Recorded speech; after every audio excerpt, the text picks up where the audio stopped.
Yo, this is Yinka, singer and guitarist with the band Sabatta, and I'm back for season 2 of Records That Made the Record, #RTMTR, where I discuss and share with you records, albums, bodies of work, whatever you want to call them, that influenced and inspired me in the making of the new Sabatta record, How to Get Even, which is out now on all digital platforms. So now I've got all that out of the way. I also just want to say that in this season, I'm going to be addressing and dealing with music from a slightly wider universe, eclectic, more diverse. Gonna go down those paths as well as the rock. We're also gonna get into a bit of the heavy stuff of the metal, but I wanna, like I say, deal with a more diverse range of artists because that is actually me being true to what my influences are there across the board. So, without further ado, let's deal with one of those. David Bowie, and this album is Scary Monsters and Super Creeps.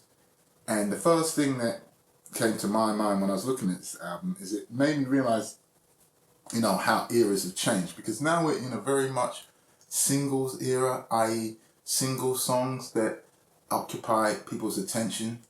The attention span has been somewhat truncated, but in the days where you had physical product, physical formats for music, you had tapes, cassettes, albums, CDs, all that kind of good stuff. You had to fill up that physical format. You had to fill up the minutes that were on it with music. So in order to actually sell those albums full of music, you needed, a couple of songs. 2, maybe 3 songs. If you were lucky, 1 song would do it for you. And also as a consumer, if you were lucky, because of that whole ethos, you were lucky if you got 3 great songs of the album. So, that's just something that came to mind when I was looking at this.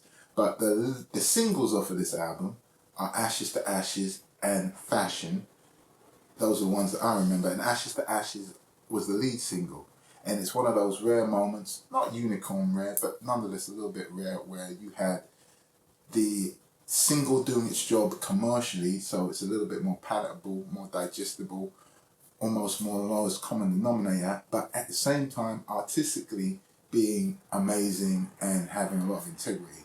It also, to me, it's like a precursor for Bowie's work with Nile Rodgers, because it's got that slightly more funky, almost urban sounding feel, even though that term hadn't come into a wide usage at that point. So, influence and inspiration wise, I would say, influence wise, let's start with inspiration. Bowie is a very eclectic artist, very fearless, very courageous, willing to go down whatever path he was drawn to in the pursuit of art.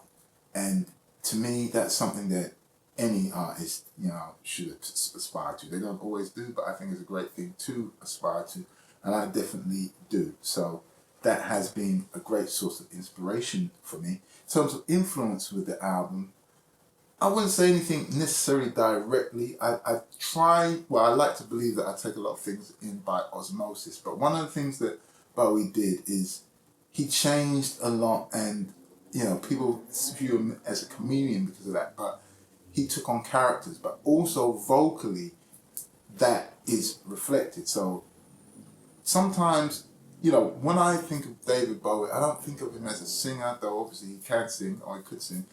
I think of him more as a vocalist, because of, characters come through in the way he actually delivers his voice. And I definitely try and incorporate that kind of element, that approach when I'm recording. So it's like there's a song on How to Get Even, the Sabatta album, called One Chance to Be Free, and I try and get into the mindset of the person whose point of view I'm actually singing from, or I'm singing about. So that has definitely been an influence. That wasn't how I conceived it. I didn't say, I'm going to try and do what David Bowie does, but upon reflection, I can see, him and others definitely brought out that side, or were influences in creating that side of how I do things. Anyway, enough of me running on.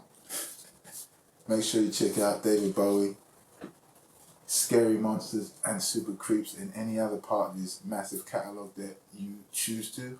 And hopefully you're going to check out the Sabatta album, How to Get Even, which is out now on all streaming platforms.